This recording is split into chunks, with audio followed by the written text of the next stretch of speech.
दोस्तों आज है 4 नवंबर और आज के ही दिन ड्रीम 11 से बैन हटेगा या ड्रीम 11 पे बैन बना रहेगा या फैंटेसी स्पोर्ट्स का करियर जो है आज डिसाइड होने वाला था।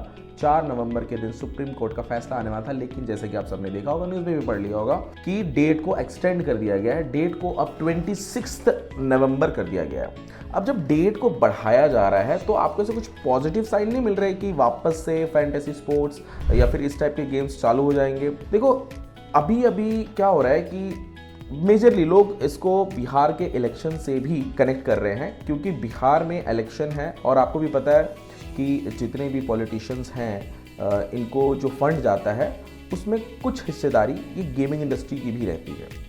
यानी कि जब इलेक्शंस वगैरह होते हैं उस टाइम पे जो बहुत ज़्यादा खर्चा होता है या पैसा बांटा जाता है, उस टाइम पे ये जो खर्चा होता है कहाँ से आता है, ये गेमिंग इंडस्ट्री का कुछ थोड़ा बहुत हिस्सेदारी तो रहता है। मैं ये नहीं बोलूँगा कि पूरी हिस्सेदारी रहती है, लेकिन एक परसेंटेज कह सकते हो, स्मॉल ऑफ परसेंटेज इनकी भी रहती है। तो बिहार इलेक्शन में पॉसिबिलिटी है, लोग इसको कनेक्ट कर रहे हैं कि बिहार में इलेक्शन है जिसकी वजह से डेट को बढ़ाया जा रहा था, गेमिंग बिल लाया गया।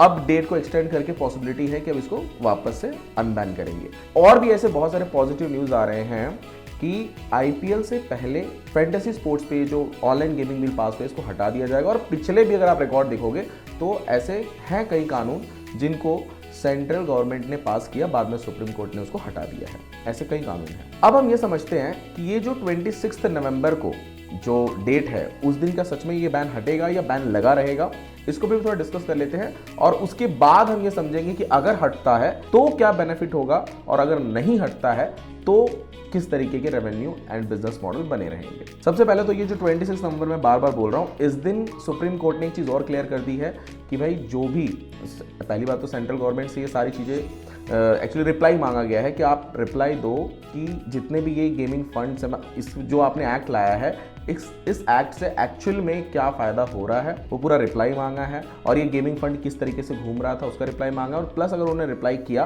तो यहाँ से जैसे A23 जो गेम है उनके जो एडवोकेट है वो उनको प्रॉपर रिप्लाई दे, इसके लिए भी इनको अच्छा टाइम मिल जाएगा। मतलब जो भी इनका रिप्लाई वाला खेल है वो 10-15 दिन में ख़त्म हो जाए, ताकि एक सही निष्कर्ष आए और जो कन्फ्यूजन क्रिएट हुआ है मार्केट में कि लॉ है रहेगा नहीं रहेगा, वो सारी चीज़ें क्लियर हो जाए।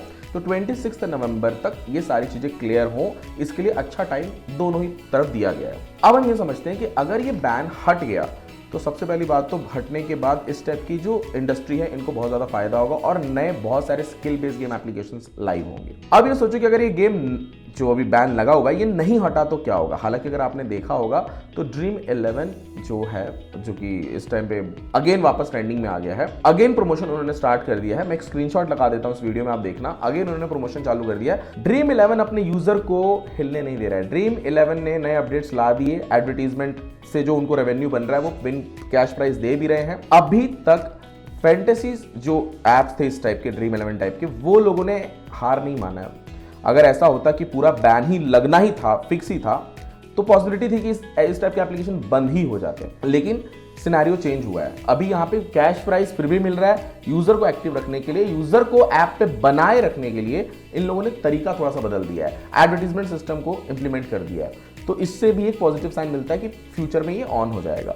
अपडेट की वजह से यूजर कहीं जा नहीं रहे हैं। अगेन वही एडवर्टीजमेंट सिस्टम, भले ऐड देख रहे हैं, टीम बना रहे हैं, बट जो विन होना चाहिए XYZ अमाउंट वो विन भी हो रहा है, उनके अकाउंट में क्रेडिट भी हो रहा है। अब अगर मैं आपको बोलूं कि this is right time to attract new customer, तो ये कहना बिल्कुल गलत नहीं होगा। हालांकि इसके लास्ट वीडियो में भी मैंने आपको बताया कि अभी जो टाइम है, क्योंकि यूजर्स को प्लेटफॉर्म चाहिए और ट्रस्ट इसी टाइम पे बनता है, क्योंकि इस टाइम पे यूजर आपके ऐप पे कभी डिपॉजिट नहीं कर रहा है। डिपॉजिट करने के बाद यूजर को कंफ्यूजन हो जाता है कि मुझे विड्रॉ मिलेगा या नहीं मिलेगा, बट अभी डिपॉजिट नहीं कर रहा। फ्री ऑफ कॉन्टेस्ट ज्वाइन करके अगर उसको XYZ भी रिवॉर्ड मिल रहा है, कंसिडर करो आप पहले प्रमोशन करते तो मेटा एड्स में एक यूजर को लाने के लिए 50 रुपीज या 100 रुपीज देना पड़ता। अगर अभी आपने 5 to 10 रुपीज का उसको रिवॉर्ड बोनस भी दे दिया, वो धीरे धीरे अपना इंटरेस्ट दिखाना भी उसने चालू कर दिया, या कुछ आपने गिफ्ट वाउचर ही दे दिए, तो सोचो किस लेवल की ऑडियंस आपके पास बनेगी और जब ये ऑन होगा तब उस टाइम पे आपका क्या रेवेन्यू होगा। हालांकि ऑलरेडी हम लोग इस टाइप के प्रोजेक्ट पे काम कर चुके हैं, प्रोडक्ट रेडी भी है। और अगर आपको देखना है डेमो उस टाइप के जो हमने गेम्स रेडी किए हैं विद एड सिस्टम के साथ,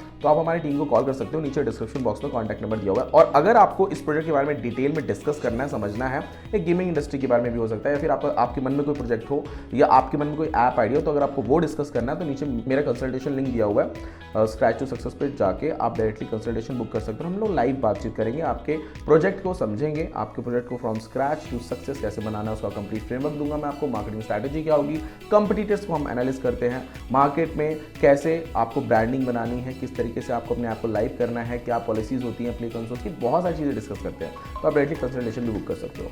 हाँ, अगर आपको मेरा ये वीडियो पसंद आया तो इस वीडियो को लाइक जरूर करना, कमेंट करके ये बताना कि कितने लोग चाहते हैं कि ये अनबैन हो जाए। थैंक यू दोस्तों, मिलते हैं नेक्स्ट वीडियो में।